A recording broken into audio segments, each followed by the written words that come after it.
Welcome back, Luxurious Fleet. And today's Japanese and Korean auto news. The Mazda MX-5 Miata gets some nice updates for 2021. We also get more details on Lexus's upcoming EV and their strategy as well. The Nissan Leaf turns 10, and Hyundai is going robotic to save mankind.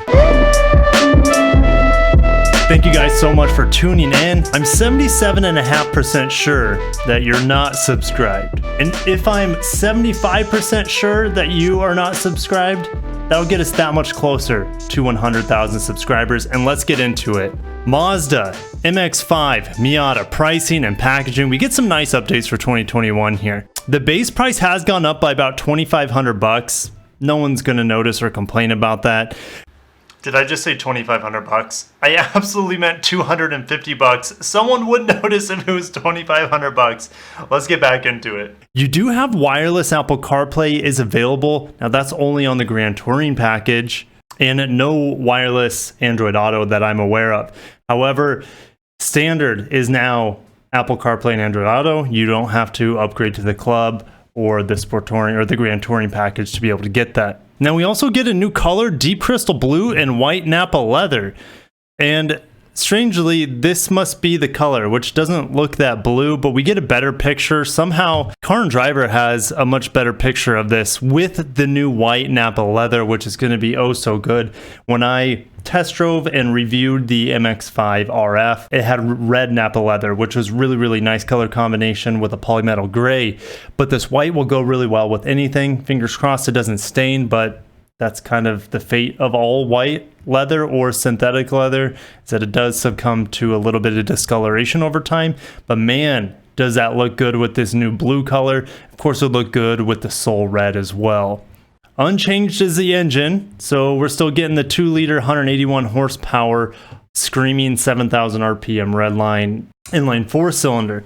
No word on if we're ever going to get the 2.5-liter Skyactiv G Turbo with about 250 horsepower. That would be awesome, but we know Mazda's not really interested in making a Mazda speed version of the MX-5 anytime soon. Looking at the pricing and packaging here, we see the slight increase of the base price, but I'm telling you, that is a smoking deal on this car. Get it in the 6-speed manual, and if you don't know how to drive the manual, it's totally worth learning. Unless you know you guys have a lot of stop and go traffic, it can be kind of a hassle at that point in time if you're going to use it as a commuter.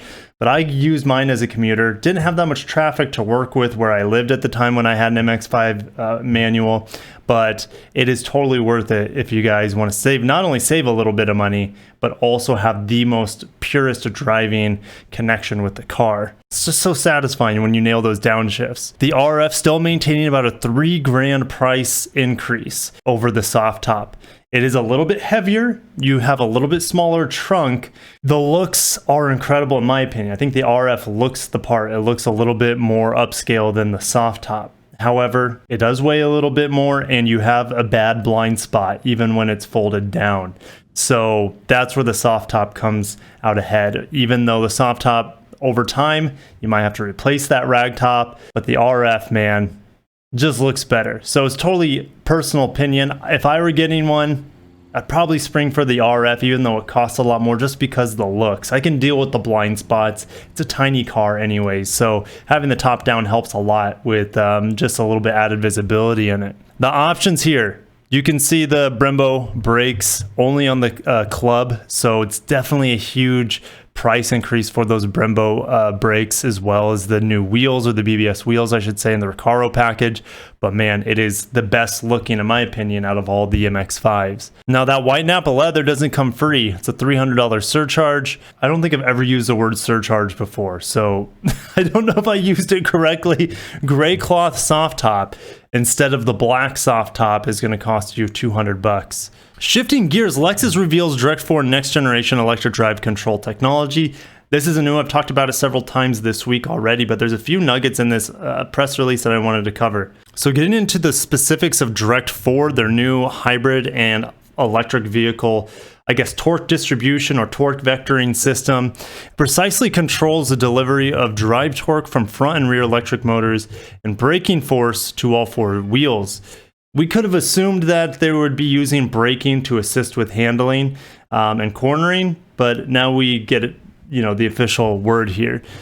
It does this by automatically adjusting the balance of front and rear wheel drive. The system adapts the driving conditions to the driver's intentions, which changes the driving feel and giving the car the best driving posture, which sounds a lot like posture control that Lexus debuted with the LF30 concept. Now, that was on a fully electric vehicle concept with in-wheel motors. We're nowhere close to having in-wheel motors anytime soon for a Lexus car, but this looks to be the forerunner or the predating software or technology to posture control. Maybe they just decided to call it Direct 4 because that's easier to name on vehicles if you wanted to badge it. So like 4Motion, easy to badge on a vehicle. Posture control, not so much Direct 4. Yes, it's a lot easier to put on the badging or just advertising for the vehicle as well. Now, the system uses a front and rear E-axle, each featuring a high torque electric motor and transaxle.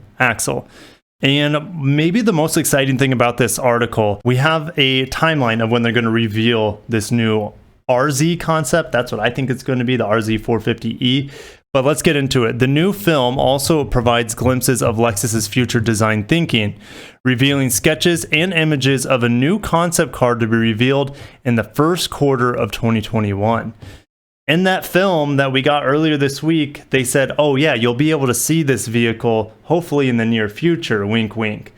Well, now we know that it's the first quarter, which also coincides with when Hyundai's Ioniq fully electric brand is going to be unveiling the Ioniq 5, which I actually expect to be a fairly similar vehicle in terms of functionality and form to this Lexus RZ or whatever they decide to call it. Guys, smash a like button if you're excited for Lexus Electrified. I can't wait to see what they unveil in the next quarter. Moving forward, sticking with a little bit of electrification here, Nissan marks 10-year anniversary of the first US Leaf delivery, looks ahead next chapter in electric vehicles. So it's been 10 years. They've sold 500,000 units globally. And here in the United States, it's been, I believe, around 150,000 of those units. And you can get a Leaf pretty much anywhere in the world. All right, well, not anywhere, but 59 countries because the Leaf is produced here in the United States and the UK as well as Japan.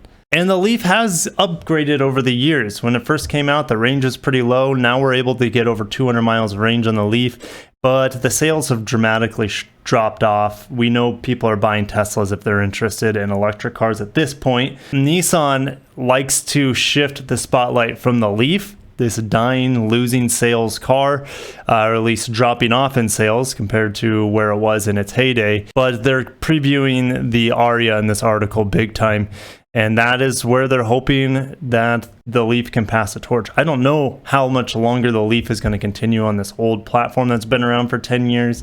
It needs to be thoroughly upgraded and redesigned. Still, it's been 10 years with the Leaf, ushering in electrification before it was cool. Pretty interesting. I'll see you guys in the comments. What do you think about the Leaf? When do you think they're going to bring a new Leaf out? Is the Aria just going to replace the Leaf? We'll see. 2021 Subaru WRX and STI priced. Replacement expected for 2022. Okay, so we're still over a year away until the next Subaru WRX on the new global Subaru platform. But there's not a whole lot new here. The only change to the 2021 RX is the addition of standard proximity key with push button start on premium trims, as well as they increased the price. So price raises to $30,970, a small $250 price hike compared to last year. We just saw that on the MX-5 as well. Same exact price hike. And lastly, the scariest news today, in my opinion, because I just finished watching WALL-E with my kids for the first time this morning.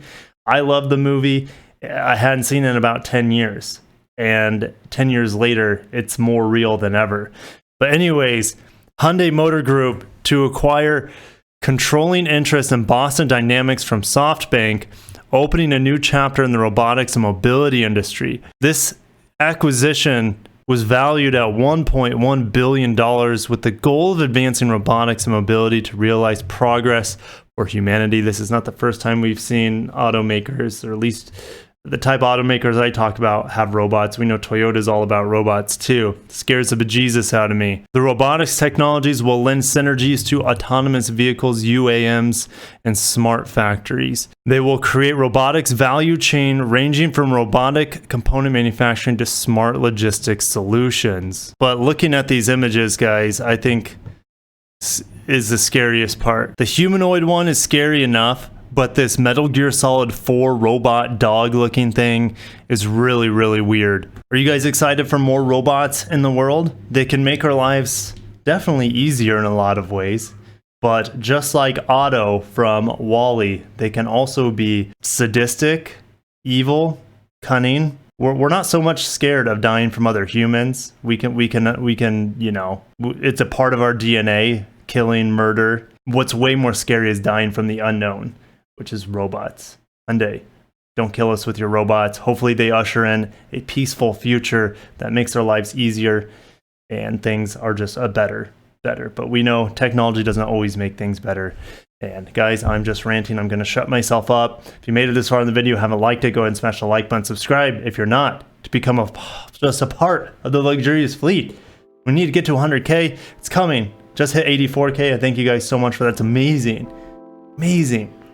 All right, guys, have a good day. Take care of yourselves. Peace out.